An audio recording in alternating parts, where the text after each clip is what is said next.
Saudara Lun, gempa kembali mengguncang Indonesia Kamis 21 Januari malam.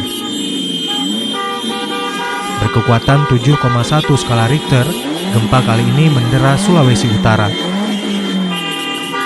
Data Badan Meteorologi, Klimatologi, dan Geofisika menyebutkan pusat gempa berada di 134 km timur laut Melongguane sekitar pukul 19.23. BMKG mencatat kedalaman gempa berada pada 154 km dari permukaan laut. Sejauh ini, gempa tersebut dinyatakan tidak berpotensi peristiwa tsunami. Sebaliknya, belum diketahui dengan pasti apakah gempa ini turut menimbulkan kerusakan maupun korban pada masyarakat setempat.